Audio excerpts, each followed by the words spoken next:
Keisha Carter pressed her back against the cold brick wall of the alley behind Soul Kitchen, her hands trembling as she tried to muffle her sobs. The bruises on her ribs screamed with every breath, and her split lip throbbed where Marcus had backhanded her for the third time this week. "You're nothing without me," his words echoed in her mind. "Nobody else would want damaged goods like you." She wiped her eyes frantically as footsteps approached the alley entrance. The last thing she needed was for someone to see her like this, broken, pathetic, hiding behind a dumpster like a wounded animal. But when Park Ji-hoon rounded the corner, his expensive suit pristine despite the late hour, those dark eyes that had always made her pulse quicken immediately locked onto her tear-streaked face. For a moment, they stared at each other in the dim light from the restaurant's back door. Keisha quickly turned away, trying to compose herself, wiping at her cheeks with shaking hands. "I'm fine," she said quickly, her voice hoarse. Just getting some air." But Ji-hoon stepped closer, and when he spoke, his voice was deadly quiet. "Who hurt you?" The question hung in the air between them like a loaded weapon, and Keisha felt something shift in the space around them, something dangerous and protective and utterly terrifying. Because the way he asked it suggested that whoever had hurt her was about to pay a very steep price. 3 hours earlier, Keisha Carter had been serving Park Ji-hoon his usual order of bulgogi, and trying not to notice how his fingers brushed hers when he handed her his credit card. Now, as she sat in her tiny apartment bathroom, staring at her reflection in the cracked mirror, she wondered how her life had spiraled so completely out of control. The bruise on her cheekbone was already darkening, and her lip was swollen where Marcus had hit her. Again. She'd covered it with makeup as best she could, but under the harsh bathroom light, the damage was obvious. "Keisha!" Marcus's voice boomed from the living room. "Where's my dinner?" She closed her eyes and took a shaky breath. 3 years. 3 years she'd been with Marcus Williams, and it had taken her this long to admit what everyone else could see. He was destroying her piece by piece. "Coming!" she called back, forcing brightness into her voice. In the kitchen, she plated the leftover Korean food she'd brought home from work. Seoul Kitchen's employees were allowed to take home unsold dishes, and it was often the only decent meal she got. Marcus had been between jobs for 8 months now, which meant Keisha was supporting them both on her waitress salary. "This foreign shit again?" Marcus wrinkled his nose at the bulgogi. "Can't you bring home some real food for once?" "It's good food, Marcus, and it's free." "Free because nobody else wants it." He took a bite and made a face. "Tastes like garbage." Keisha bit back her response. She'd learned that arguing only made things worse. Instead, she sat across from him and picked at her own plate, thinking about her shift at the restaurant. Seoul Kitchen was located in the heart of Koreatown, and she'd been working there for 2 years. She'd taken the job initially because it was close to their apartment, and the tips were decent, but she'd stayed because of the people. The elderly Korean customers who'd taught her basic phrases in their language, the family atmosphere among the staff, and yes, the mysterious regular customer who came in twice a week and always requested her section. Park Ji-hoon was everything Marcus wasn't. Polite, well-dressed, generous with his tips, and possessed of a quiet confidence that made her stomach flutter whenever he smiled at her. She'd never acted on her attraction, of course. Men like him didn't date women like her. "You're daydreaming again," Marcus snapped, and she realized she'd been staring off into space. "I was talking to you." "Sorry, what did you say?" "I said I need money for gas tomorrow. Give me $60. "Marcus, I don't have $60. I gave you 40 yesterday and my grandmother's medication." The slap came without warning, snapping her head to the side and making her ears ring. "Don't give me excuses," he snarled. "I need gas money, and you're going to give it to me." Keisha pressed her hand to her stinging cheek, tears threatening. "I literally don't have it. I can give you 20. 20? His voice rose dangerously. "What am I supposed to do with $20? It's all I have until—" The second slap was harder, splitting her lip. Blood filled her mouth, metallic and warm. "You're pathetic," Marcus said, standing up from the table. "Working at some foreign restaurant, bringing home scraps, can't even support your own man. My boys keep asking me why I stay with you, and honestly, I'm starting to wonder myself." He grabbed his jacket from the back of his chair. "I'm going out. When I get back, you better have that $60 ready." The door slammed behind him, leaving Keisha alone with the silence and the taste of blood in her mouth. She sat there for a long time, staring at the congealing food on their plates. This wasn't the first time Marcus had hit her, but it was getting worse, more frequent, more violent. She'd started wearing more makeup to work, choosing clothes that covered the bruises, making excuses for the occasional black eye. Her grandmother would be horrified if she knew. Rose Carter had raised Keisha to be strong, independent, to never let anyone diminish her worth. But somehow, over the course of 3 years, Marcus had convinced her that she was lucky to have him, that no one else would want her, that she deserved whatever treatment he gave her. The worst part was that she was starting to believe it. Her phone buzzed with a text from her grandmother. "Haven't heard from you in a few days, baby. Everything okay?" Keisha stared at the message, her throat tight. She couldn't tell her grandmother the truth. Rose was 78 and had enough health problems without worrying about her granddaughter's terrible life choices. "Everything's fine, Grandma, just busy with work. Love you." The lie came easily now. She'd had plenty of practice. After cleaning up the kitchen, Keisha went back to the bathroom to assess the damage. The split lip was the worst part. It would be hard to hide at work tomorrow. She'd have to come up with another story, another excuse. She was so tired of lying. Around midnight, she heard Marcus's key in the lock. He was drunk. She could tell by the way he fumbled with the door, by his heavy footsteps in the hallway. "Keisha!" he bellowed. "Where's my money?" She pretended to be asleep, but he burst into the bedroom anyway, reeking of alcohol and cigarettes. "I know you're awake," he said, his words slurred. "Give me the money." "Marcus, please, it's late. Can we talk about this tomorrow?" "No, we can't talk about it tomorrow." He grabbed her arm and yanked her out of bed. "I need it now. I told you. I don't have $60. His fist connected with her ribs, driving the air from her lungs. She doubled over, gasping, and he hit her again. "Lying bitch," he snarled. "I know you've got money stashed somewhere. You think I'm stupid?" "Marcus, stop." But he was beyond reasoning now, lost in a drunken rage that she'd seen too many times before. By the time he finally passed out on the couch, Keisha was curled up on the bathroom floor, her ribs on fire and her face swollen. She stayed there until dawn, too afraid to move, too broken to cry. When her alarm went off at 7, she dragged herself upright and stared at her reflection. The damage was worse than she'd thought. Her left eye was nearly swollen shut, and there were finger-shaped bruises on her throat. But she had to work. She couldn't afford to miss a shift. Not when Marcus would just demand more money she didn't have. So she did what she always did. She covered the bruises with makeup, chose a high-necked sweater to hide the marks on her throat, and practiced her smile in the mirror until it looked almost genuine. "I'm fine," she whispered to her reflection. "Everything's fine." The lie was getting easier to tell but harder to believe. At Soul Kitchen, she threw herself into her work, grateful for the distraction. The lunch rush was busy enough to keep her mind off her aching ribs, and most of the customers were regulars who knew her well enough to accept her cheerful facade. It was during the afternoon lull that Park Ji-hoon arrived. He always sat at table 12 in her section, always ordered the same thing, always left a generous tip. Today, though, something was different. When she approached his table with her usual bright smile, his dark eyes studied her face with an intensity that made her nervous.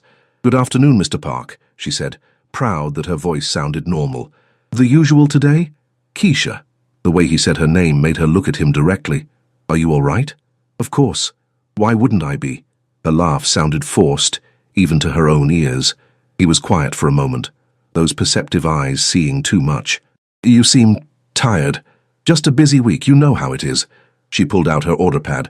"So bulgogi and—" "Sit down." The quiet command made her freeze. "I'm sorry?" "Sit down," he repeated, gesturing to the chair across from him. "Please." Keisha glanced around the restaurant. It was nearly empty, and her manager was in the back office. Still, sitting with a customer was against policy. "I really can't—" "Keisha." Something in his tone made her meet his eyes again. "Sit down." Against her better judgment, she slid into the chair across from him. Up close, she could see the concern in his expression, the way his jaw was set with tension. "How long?" he asked quietly. "How long what? How long has someone been hurting you?" The question hit her like a physical blow. "I don't know what you mean. The makeup doesn't quite cover the bruising around your eye. Your lip is swollen, you're moving carefully, like your ribs hurt." His voice was calm, matter-of-fact, but there was something dangerous underneath. "So I'll ask again. How long?" Tears threatened, but she blinked them back. "It's not— I fell. Down the stairs. Clumsy me." "Keisha." "Really, Mr. Park, I appreciate your concern, but who is he?" The quiet question stopped her cold. For a moment she couldn't breathe, couldn't think, couldn't do anything but stare at this man who saw through her carefully constructed lies like they were made of glass. "I have to get back to work," she whispered, starting to stand. His hand covered hers on the table, gentle but firm. "If you ever need help," he said quietly, "you call me." He pulled a business card from his jacket and placed it in front of her. The card was simple, elegant, just his name and a phone number. "I don't understand," she said. "You don't have to understand. Just know that the offer stands." Before she could respond, he stood and placed a $50 bill on the table, far more than his usual order cost. "Take care of yourself, Keisha," he said softly. "You deserve better than whatever you're accepting." Then he was gone, leaving her staring at the business card with shaking hands. The rest of her shift passed in a blur. She kept thinking about the way he'd looked at her, the certainty in his voice when he'd said she deserved better. When was the last time anyone had said that to her? When was the last time anyone had seen her as worth protecting? By the time she got home that evening, Marcus was already drunk and belligerent. The fight started over something trivial. She'd forgotten to buy beer, but escalated quickly into the familiar pattern of accusations, insults, and violence. This time, though, something was different. As Marcus raised his hand to hit her again, she found herself thinking about Park Ji-hoon's words. "You deserve better than whatever you're accepting." Did she? Did she really deserve better than this? The thought followed her as she fled to the alley behind Seoul Kitchen, seeking the only place that felt safe anymore. She pressed her back against the brick wall and finally let herself cry. For the woman she used to be, for the dreams she'd given up, for the life she was wasting on a man who saw her as nothing more than a punching bag. She was so lost in her grief that she didn't hear the footsteps until it was too late to hide. "Who hurt you?" The question hung in the air between them, and Keisha felt her carefully constructed world begin to crumble. She turned away from Ji-hoon, frantically wiping at her tears with the back of her hand. "I'm fine," she said, her voice breaking on the words. "Really, I just—" "Keisha." He stepped closer, and she could smell his expensive cologne mixed with something else, something that spoke of danger and power. "Look at me." She couldn't. If she looked at him, if she saw the concern in those dark eyes, she would break completely. "Please," she whispered, Just go. Pretend you didn't see me like this. I'm not going anywhere." The quiet certainty in his voice made her look up despite herself. In the dim light from the restaurant's back door, Ji-hoon looked different than he did during their polite interactions over bulgogi and small talk. There was something predatory in his stillness, something that suggested violence barely held in check. "Tell me his name," he said softly. "I don't know what you're talking about. The man who did this to you. Tell me his name." Keisha shook her head, fresh tears spilling down her cheeks. "You don't understand, it's complicated." "No, it's not." Ji-hoon moved closer, close enough that she had to tilt her head back to meet his eyes. "It's very simple. Someone hurt you. I want to know who." "Why?" The question came out as a sob. "Why do you care?" For a moment, his carefully controlled expression cracked, and she saw something vulnerable underneath. "Because for 2 years I've watched you light up that restaurant with your smile. I've seen you learn Korean just to make elderly customers feel welcome. I've watched you work double shifts and still find energy to be kind to everyone around you." His voice grew softer. "And tonight I see you broken and hiding in an alley, and it makes me want to burn the world down." The raw honesty in his words took her breath away. "Ji-hoon. Tell me his name, Keisha." She closed her eyes, knowing that once she said it, there would be no going back. Marcus Williams. Where is he now?" "Probably at home, passed out drunk." She laughed bitterly. "He'll wake up tomorrow and act like nothing happened. He always does. And you'll go back to him." It wasn't a question, and the resignation in his voice made her chest tight. "I don't have anywhere else to go." "You do now." Before she could ask what he meant, Ji-hoon was pulling out his phone. He spoke rapidly in Korean, his voice sharp with authority. Even though she couldn't understand most of what he was saying, she caught her address and Marcus's name. "What are you doing?" she asked when he hung up. "Taking care of a problem." "Ji-hoon, you can't—" "I can and I will." He looked at her with those dark eyes that seemed to see straight through her. "Keisha, what do you know about me? Really know, not just what you've observed at the restaurant." The question confused her. You're a businessman. You dress well, you're polite, you tip generously. You speak Korean and English fluently, so I assumed you were born here or came here young. What kind of business do you think I'm in?" Something in his tone made her study his face more carefully. The expensive suit, the way he carried himself, the casual authority with which he'd made that phone call. "I don't know," she said slowly. "I'm the head of a Korean family organization. We handle various business interests throughout Los Angeles." The euphemism was clear enough. "You're talking about the Mafia." Such an ugly word, We prefer to think of ourselves as entrepreneurs with a strong sense of family loyalty. Keisha stared at him, trying to reconcile this revelation with the polite customer who always asked about her grandmother's health. You're a criminal. I'm a man who protects what's important to him. And you, Keisha Carter, have become very important to me. I don't understand. Don't you? He stepped closer, close enough that she could see the flecks of gold in his dark eyes. For 2 years, I've come to that restaurant twice a week. Not for the food, though it's excellent. Not for the atmosphere, though it's pleasant. I came to see you. Her heart hammered against her ribs. That's not... You can't... I can. And I do. His hand came up to cup her cheek, his thumb brushing away a tear with surprising gentleness. So I've been trying to work up the courage to ask you out for months. Imagine my surprise when I find you crying in an alley, because some worthless piece of shit thinks he has the right to put his hands on you. Ji-hoon, this is crazy. You don't really know me. I know enough. I know you learned Korean to make strangers feel welcome. I know you work yourself to exhaustion to support a man who doesn't deserve you. I know you have a grandmother you adore, and that you put hot sauce on everything, even Korean food. His smile was soft. I know you're stronger than you think you are. I'm not strong. If I were strong, I wouldn't be in this situation. Strength isn't about never falling down, Keisha. It's about getting back up. And you've been getting back up for 3 years. His phone buzzed, and he glanced at it briefly. It's done. What's done? Marcus Williams is no longer a problem. Fear shot through her. What did you do? Nothing permanent yet. His expression hardened. He's been relocated. Somewhere he can think about his life choices without bothering you. You can't just kidnap people. I can do whatever I want. That's the benefit of being who I am. Keisha stared at him, torn between terror and relief. Marcus was gone. For the first time in 3 years, she didn't have to worry about going home to violence and verbal abuse. This is insane, she whispered. Yes, it is. Ji-hoon's hand was still on her cheek, warm and gentle. But sometimes insane is exactly what we need. What happens now? Now, I take you somewhere safe. You get cleaned up, get some rest, and tomorrow we figure out what comes next. I can't just disappear. I have work, responsibilities.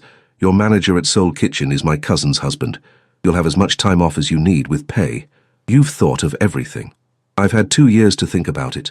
As they walked to his car, a sleek black sedan that probably cost more than she made in a year, Keisha tried to process what was happening.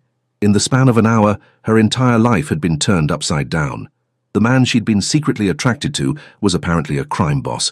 Her abusive boyfriend had been relocated, and she was about to disappear into a world she knew nothing about. Are you afraid of me? Ji-hoon asked as he held the passenger door open for her. Keisha considered the question seriously. I should be, but you're not. No, I don't know why, but no. Good, because I would never hurt you, Keisha. Never. The drive to his penthouse was quiet, the city lights blurring past the windows as they climbed into the hills above Los Angeles. Keisha found herself stealing glances at Ji-hoon's profile, trying to reconcile the dangerous man he'd revealed himself to be with the polite customer she'd known. Can I ask you something? She said finally. Anything. That first day you came into the restaurant, was it really random or... Ji-hoon was quiet for a moment. I was meeting with the owner about protection for his business. You served me lunch, and you were so genuinely kind, so warm. I'd never experienced anything like it. So you kept coming back. I kept coming back. At first I told myself it was just business, checking on the restaurant, making sure everything was running smoothly, but really, I was coming to see you smile. That's the most romantic and terrifying thing anyone's ever said to me. Get used to it. I have a feeling there will be a lot more where that came from. The penthouse was everything she'd expected, and nothing she was prepared for. Floor-to-ceiling windows offered a panoramic view of Los Angeles, while the decor was modern and expensive, without being cold. It was the home of a man with power and taste, but also one who valued comfort. The guest room is down the hall, Ji-hoon said, setting down her purse, the only thing she'd brought with her. You'll find everything you need. Clothes will be delivered tomorrow. You don't have to... Keisha. He turned to face her, and she was struck again by how different he looked here in his own space. More relaxed, but also more dangerous. Let me take care of you. You've been taking care of everyone else for so long. Your grandmother, Marcus, your customers at work. Let someone take care of you for once. I don't know how to do that. Then learn. We have time. How much time? As much as you want. That night, lying in a bed that probably cost more than her monthly rent, Keisha stared at the ceiling and tried to make sense of her new reality. Somewhere across the city, Marcus was probably wondering where she was. Tomorrow, she would have to face the consequences of disappearing from her old life. But for the first time in 3 years, she felt safe. And for the first time in longer than she could remember, she felt like maybe, just maybe, she deserved to be. Keisha woke to sunlight streaming through floor-to-ceiling windows and the smell of coffee drifting from somewhere in the penthouse. For a disorienting moment, she forgot where she was. The silk sheets and memory foam mattress were nothing like her lumpy futon at the apartment she'd shared with Marcus. Then reality crashed back, and she sat up with a gasp. She was in Park Ji-hoon's penthouse. The Korean businessman she'd been secretly attracted to was actually a crime boss, and Marcus was gone. Relocated, Ji-hoon had said, whatever that meant. A soft knock at the door made her jump. "Miss Carter, I have your breakfast."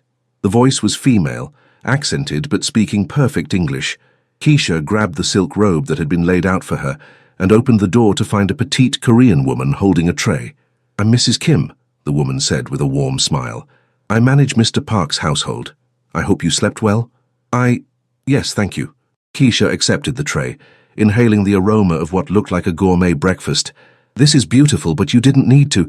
"Mr. Park was very specific about your care," Mrs. Kim interrupted gently. "He also asked me to tell you that he's had to step out on business but will return this afternoon." Business.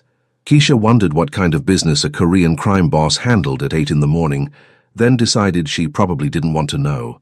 "I've also brought some clothes for you to choose from," Mrs. Kim continued, indicating several shopping bags by the door.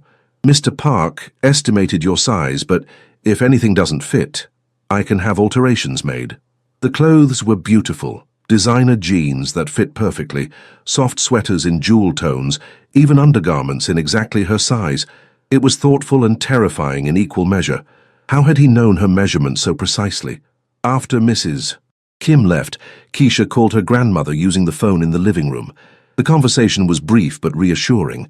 Grandma Rose was fine, though curious about why Keisha sounded different. "You sound lighter, baby," her grandmother said. "Like you've been carrying something heavy and finally put it down." If only you knew, Keisha thought. "I'm just taking some time off work. Needed a break." "Good. You worked too hard." "When are you going to bring that young man around for me to meet?" "What young man?" "The one who's been making you smile lately. Don't think I haven't noticed. Every time you come to visit, you get this little glow when you talk about work. There's someone special, isn't there?"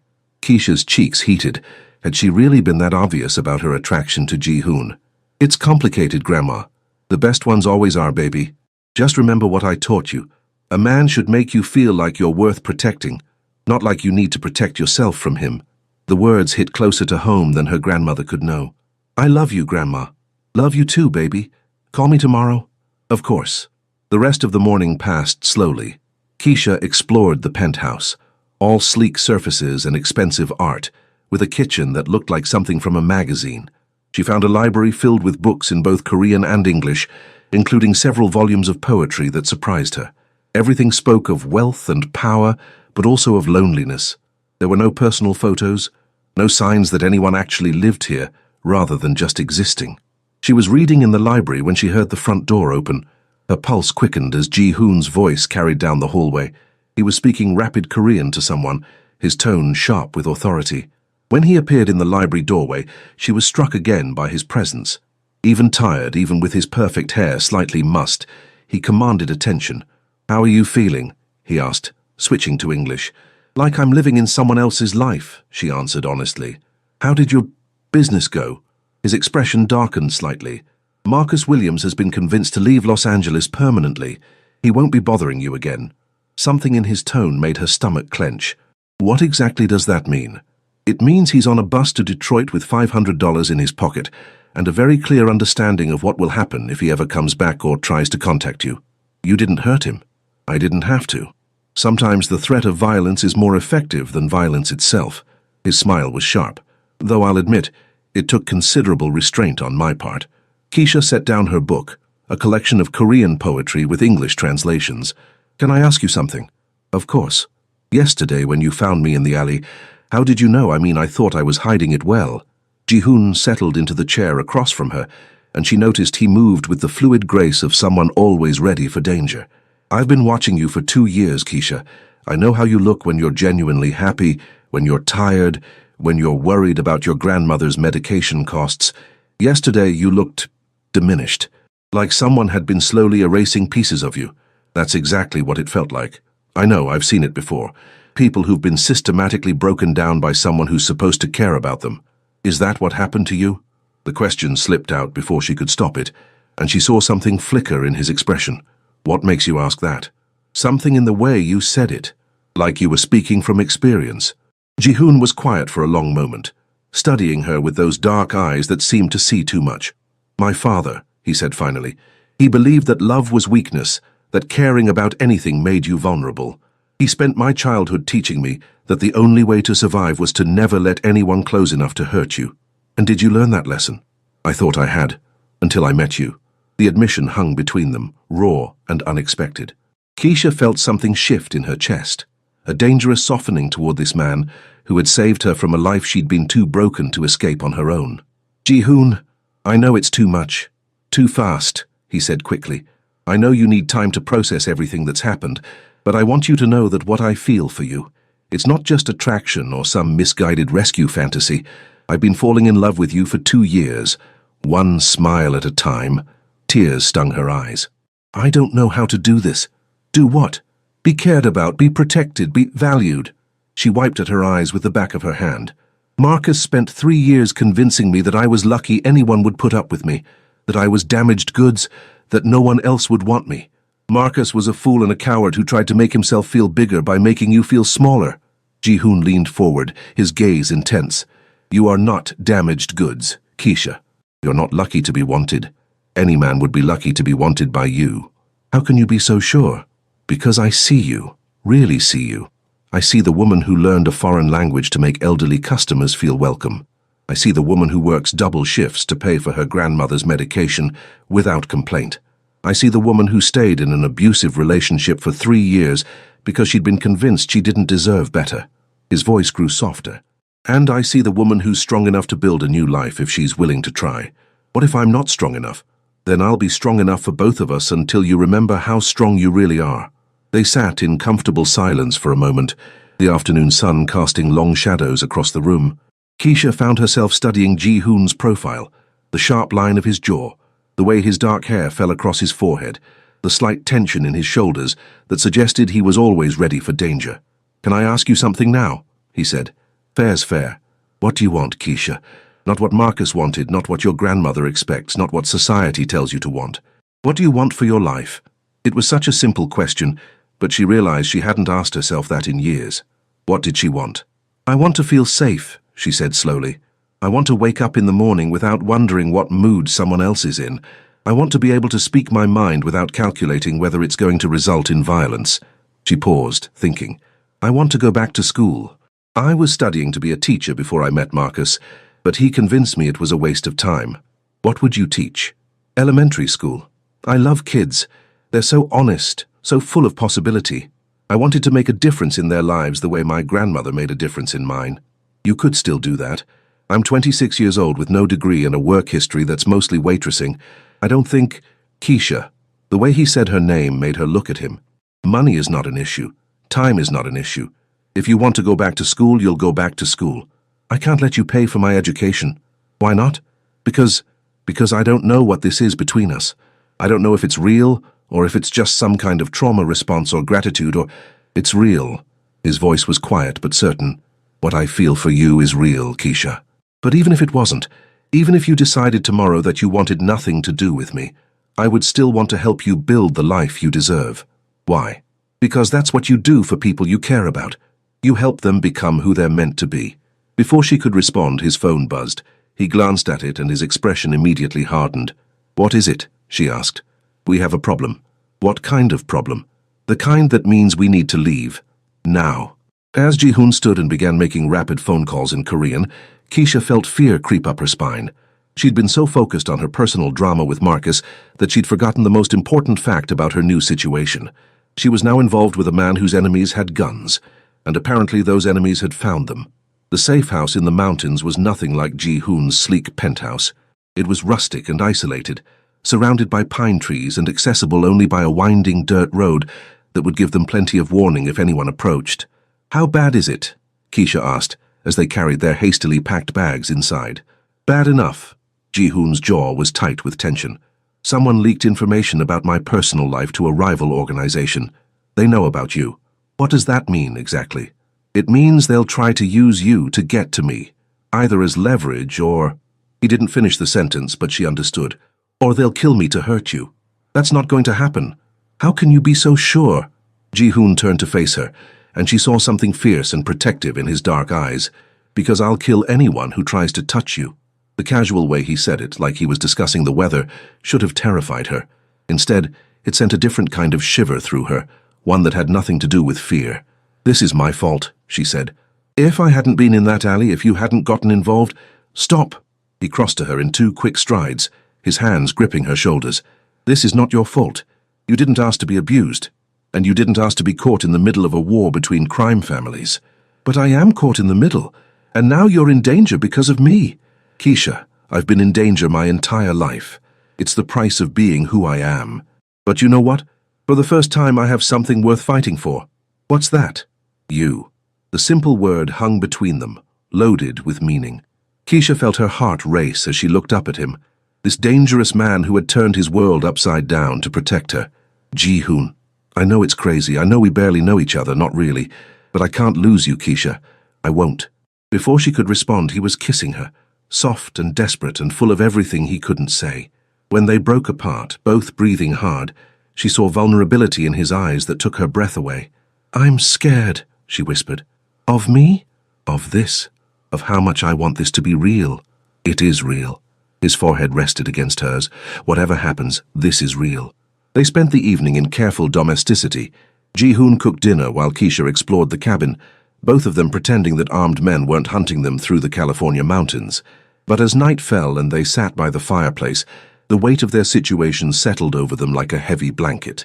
"Tell me about your family," Keisha said, curled up on the couch beside him. "Not much to tell. My father brought me into the organization when I was 15 after my mother died. Said it was my birthright, my duty to carry on the family name. Did you ever want something different?" "Every day. But wanting something and being able to have it are 2 different things. What would you do, if you could do anything?" Ji-hoon was quiet for a moment, staring into the fire. "I'd teach, literature maybe, or history.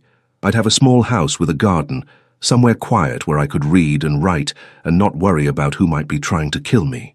"That sounds wonderful." "It sounds impossible." "Maybe not as impossible as you think." He looked at her with those dark eyes that seemed to see straight through her. "What are you saying?" "I'm saying that maybe we both deserve a chance at the life we want. Maybe we deserve to be happy." "Keisha, I know it's complicated. I know there are a million reasons why this can't work. But what if it could? What if we could find a way?" Before he could answer, his phone rang. The conversation was brief and in Korean, but she could tell from his expression that it wasn't good news. "They found the penthouse," he said when he hung up. "My men managed to get there first, but it was close." "How did they know where to look?" "Someone on the inside is feeding them information. Someone I trust." The betrayal in his voice made her chest tight. "I'm sorry. It's not your fault. In this business, betrayal is always a possibility. I thought I knew who I could trust. What happens now? Now we wait. My men are working to identify the leak and eliminate the threat." "Eliminate?" "Kill, Keisha. In my world, betrayal has consequences." She should have been horrified by the casual way he discussed murder. Instead, she found herself thinking about Marcus, about the years of abuse she'd endured because she'd been too broken to fight back. "Good," she said quietly. Ji-hoon looked at her in surprise. "Good? Someone betrayed you.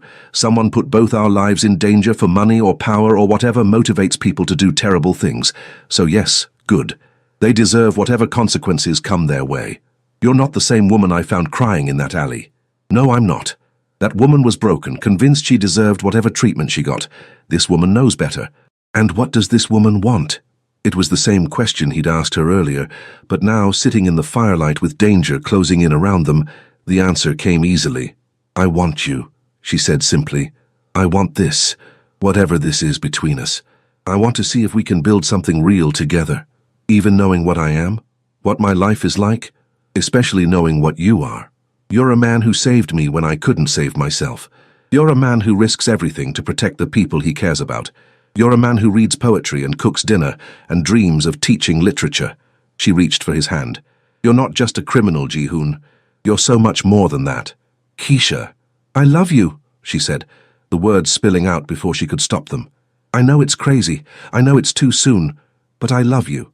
For a moment, he just stared at her, and she wondered if she'd made a terrible mistake. Then his arms were around her, pulling her against him as he kissed her with a desperation that spoke of weeks of suppressed longing. "I love you too," he whispered against her lips. "God help me. I love you too."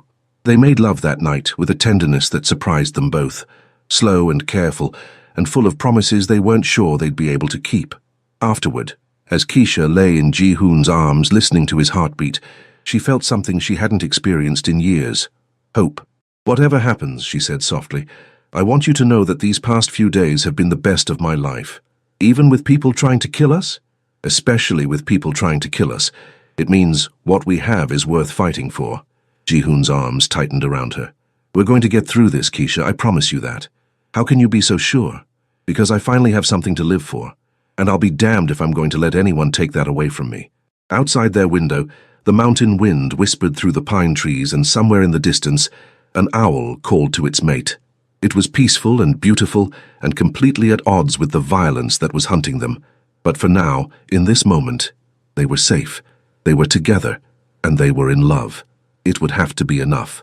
The attack came at dawn. Keisha woke to the sound of splintering wood and Ji-hoon's urgent voice in her ear. "Get down and stay down." She rolled off the bed and pressed herself against the floor as gunfire erupted throughout the cabin.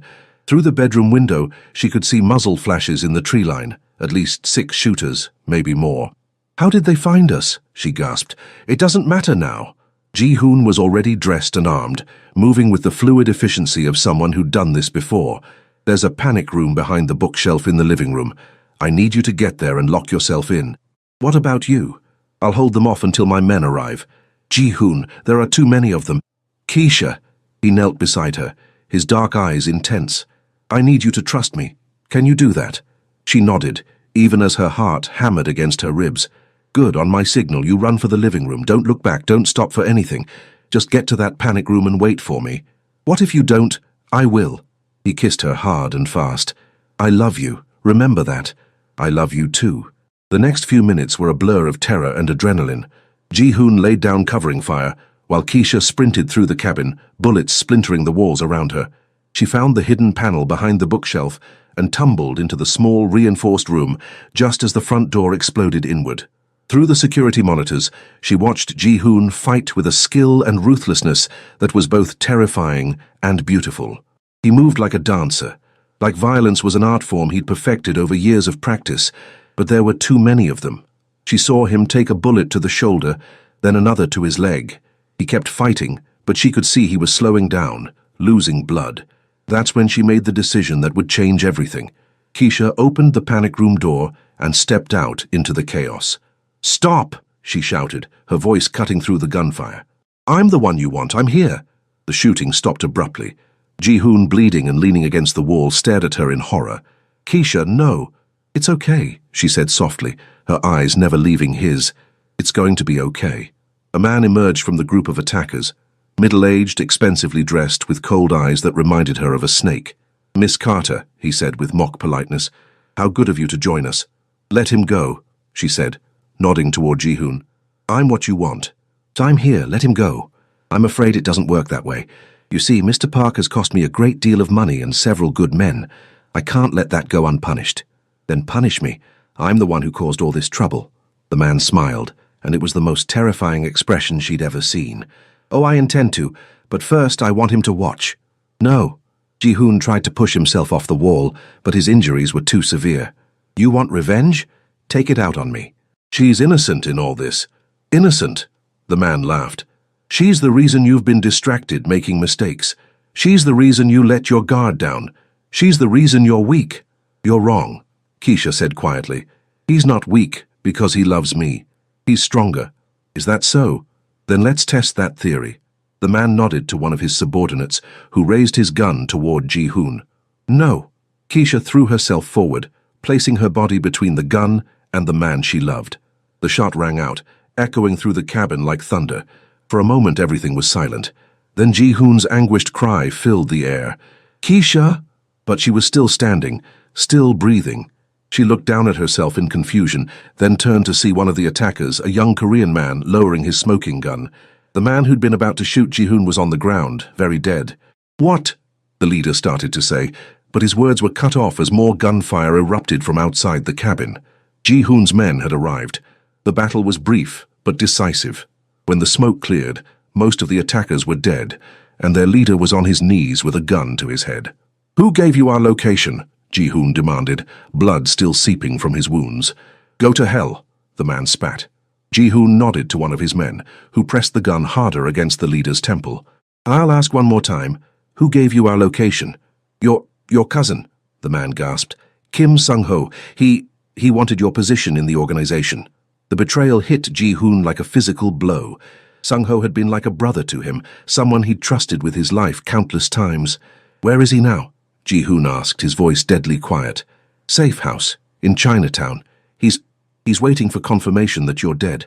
Ji-hoon looked at Keisha, who was kneeling beside him, pressing her hands against his wounds to stop the bleeding. "Are you hurt?" he asked, his hands framing her face. "I'm fine, but you're not. We need to get you to a hospital." "No hospitals. Too public." He looked at his men. "Call Dr. Lee. Tell him it's urgent." As his men carried out his orders, Ji-hoon turned back to the captured leader. "You made a mistake," he said softly. "You threatened what's mine." "This isn't over," the man snarled. "There will be others." "No," Ji-hoon said simply. "There won't." The single gunshot echoed across the mountains. Later, as a discreet doctor worked to remove bullets from Ji-hoon's shoulder and leg, Keisha sat beside him, holding his hand. "You could have been killed," he said, his voice hoarse with pain and emotion. "So could you. That's different. This is my world, my war. You shouldn't have to—" "Ji-hoon," she squeezed his hand. "I made a choice. I chose to step out of that panic room. I chose to put myself between you and that gun. I chose to fight for what we have. Why? Because you're worth fighting for. Because what we have is worth fighting for." He was quiet for a moment, studying her face. "What happens now? Now we deal with your cousin. Now we make sure this never happens again. Now we build the life we want together. It won't be easy. There will always be enemies, always be people who want to hurt me by hurting you. Then we'll face them together. You're sure you really want this life?" Keisha looked at him, this dangerous, complicated man who had saved her from a life of abuse and shown her what it meant to be truly loved. "I've never been more sure of anything in my life," she said. "I love you, Park Ji-hoon, all of you. The parts that are gentle and the parts that are dangerous. The parts that read poetry and the parts that kill to protect what you love. I love you too, Keisha Carter. More than I ever thought possible. Then that's enough. Whatever comes next, that's enough." Outside the cabin, the sun was rising over the mountains, painting the sky in shades of gold and pink. It was beautiful and peaceful and full of promise. And for the first time in either of their lives, they believed that maybe, just maybe, they deserved the happiness they'd found in each other. The war wasn't over. There would be other battles, other enemies, other challenges to face, but they would face them together, and that made all the difference. 2 years later, the wedding was small and intimate, held in the garden of Ji-hoon's new house, not the penthouse where he'd conducted business, but a modest home in a quiet neighborhood where children played in the streets and neighbors knew each other's names. Keisha stood before the mirror in the guest bedroom, adjusting her simple white dress and trying to calm her nerves. Through the window she could see the guests gathering in the garden, Ji-hoon's remaining loyal men. Her grandmother in her best dress, Mrs. Kim dabbing at her eyes with a handkerchief, and a handful of friends from the community center where Keisha now worked as a teacher. "You ready, baby?" Rose Carter asked from the doorway, resplendent in purple silk and pearls. "I think so." Keisha turned from the mirror. "Do I look okay?" "You look beautiful, but more importantly, you look happy." Rose crossed the room and took her granddaughter's hands. "I'm proud of you, Keisha, for leaving that awful man, for finding someone who treats you like the treasure you are, for going back to school and following your dreams. Thank you, Grandma, for everything, for raising me to know my worth, even when I forgot it for a while. That's what family does, baby. We hold each other up when the world tries to tear us down." A soft knock at the door interrupted them. "Mrs. Carter, it's time." Keisha took a deep breath and nodded. I'm ready. The ceremony was conducted in both English and Korean, honoring both their cultures. When Ji-hoon saw her walking down the makeshift aisle between the garden chairs, his face lit up with a smile that made her heart skip. He looked different than he had 2 years ago, softer somehow, though no less commanding. The dangerous edge was still there, but it was tempered now by contentment, by the peace that came from finally having something worth protecting. You're beautiful, he whispered when she reached him. You're not so bad yourself, she whispered back, making him laugh. The vows they exchanged were simple but heartfelt. They promised to love each other through whatever storms might come, to be each other's shelter and strength, to build a life together based on trust and respect, and the kind of love that transforms everything it touches. When the officiant pronounced them husband and wife, Ji-hoon kissed her with a tenderness that spoke of promises kept and dreams fulfilled. I love you, Mrs. Park, he murmured against her lips. I love you too, Mr. Park. The reception was held in the same garden, with Korean barbecue and soul food side by side on the buffet tables, a perfect representation of their blended lives. Keisha watched her new husband laugh with her grandmother, saw him patiently explain Korean customs to her friends from work, and felt her heart swell with happiness. Any regrets? Ji-hoon asked later, as they danced to their first song as husband and wife. About what? About choosing this life, about choosing me. Keisha looked up at him, this man who had found her broken and helped her remember how to be whole, who had shown her what it meant to be truly loved and protected. Never, she said firmly. Not for a single second, even though I still have to deal with business matters sometimes. It was true Ji-hoon hadn't completely left his old life behind. He couldn't, not entirely.